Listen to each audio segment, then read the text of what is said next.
You know, they say that every dog has his day, but if you're Marmaduke, you've had him in the comic strips every day for the past 56 years. Hi, I'm Jake Hamilton here with George, who plays Marmaduke on the sunny beaches of San Diego, California, where I'm talking with a voice talent who's bringing Marmaduke and his feline friend Carlos to life, Owen Wilson and George Lopez. Get ready, this is a very special, big edition of Jake's Takes. Hey there, I'm Marmaduke. You might be wondering why I'm on lockdown. Well, it's not because of this. Marmaduke! Or this. Ah, jeez! Marmaduke! Or even this. Marmaduke, no! Oops. No, it's because my stepbro Carlos and I are being shipped air freight. Hey, let me out of here. I'm not an animal. Oh, yeah, I am. California. That's right, we're moving to the OC. Oh man, is life gonna change. New house, new smells, and the nicest bathroom I've ever had. Speaking of which, little privacy, please. You know, guys, I've got to tell you, coming into this movie, I was a little worried. You know, your last movie with a dog didn't end so well. So I was worried for the safety. Nobody of saw that Marmaduke. ending coming, did they, when they were watching the movie? So I was worried for the safety of Marmaduke. Yeah. So, but you know, it's interesting. We were watching the huge climax of the movie, and I was legitimately concerned. Not so much for like the humans in the movie, like because there's a human in danger too, but for Marmaduke. What is it about like we watch movies like this and like the human? You know, if the human something happens, okay, whatever, that's an acceptable loss. I know that it's like kind of like when I was having to do like Marley and Me, and like to me that's always like been sort of the way I've thought of like real actors or ones that can get like emotional and do accents, and I've always felt like I can't really do that. And there was those scenes in Marley and Me where I had to get emotional, and there's something about seeing like a dog like that your heart just kind of goes out to it. So I think like when you're watching like Marmaduke, those like end sequences and stuff, it's just like, you know, you kind of feel for what's going on. Yeah. But also when the voice, like his voice is so distinctive that immediately when you see Marmaduke and you hear that voice, you're already locked in. And at some point, you forget that it's a dog. Yeah. And it's really like an actor. A character. It's a character. Yeah.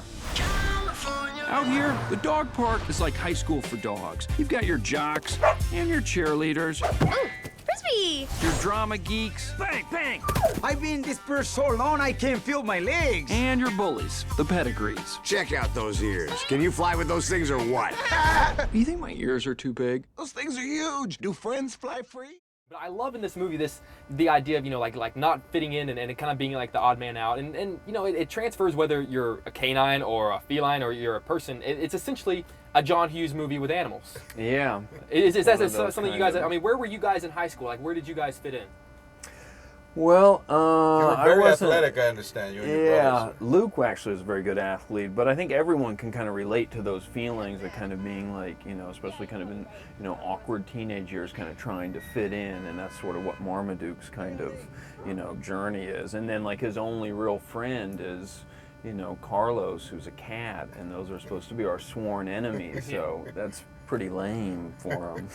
Was high school an It's a okay great- experience? In my high school, I was just trying to keep my hair feathered and my Kiss posters up on the wall. My grandfather hated it. Have things changed much? No, I still hang out. I'm still rock out with Kiss. I went on the road with them, I think 2 years ago now. Did Yeah. you really? Yeah, for a week. I Wow. was hanging out with those guys. Listen, big guy, I need you to be a good boy. I need to impress my new boss. I don't know what Phil's worried about.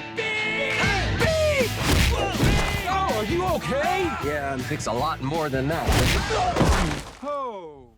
You guys have worked with a lot of animals in the past, you know, in some of your movies, or you've done movies with animals, and then you've done movies with a lot of actors. Who's easier to deal with, the Hollywood actors or the Hollywood animals?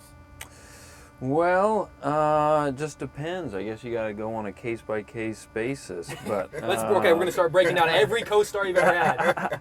But I know that with like, I actually think that it's that W.C. Fields don't work with like children and animals. But I found dogs, maybe because they've got like such good trainers, they've been pretty easy to work with.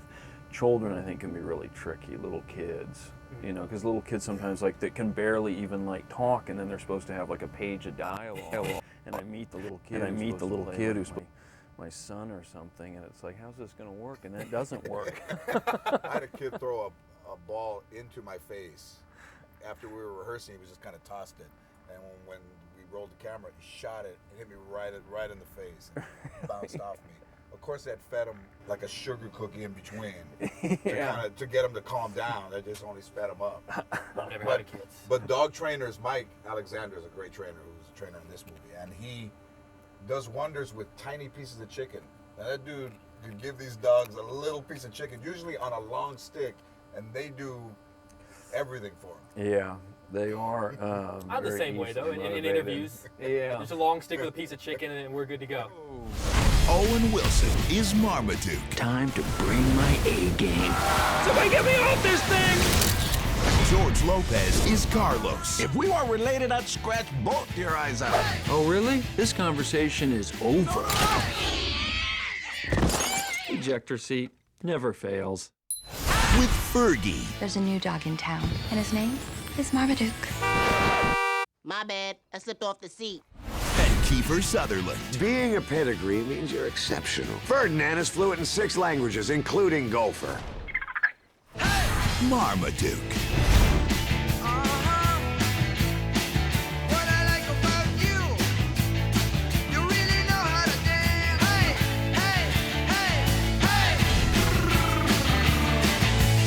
Guys, always an honor talking to you. Thank you. Yeah, Thank you look you. great. Thank you. I appreciate it, man. I appreciate It's it. a fact. I don't know what that color is, but it looks great. I think they call it blue. it's Blue? fuchsia. or something. Fuchsia. Fuchsia. Periwinkle. I like it.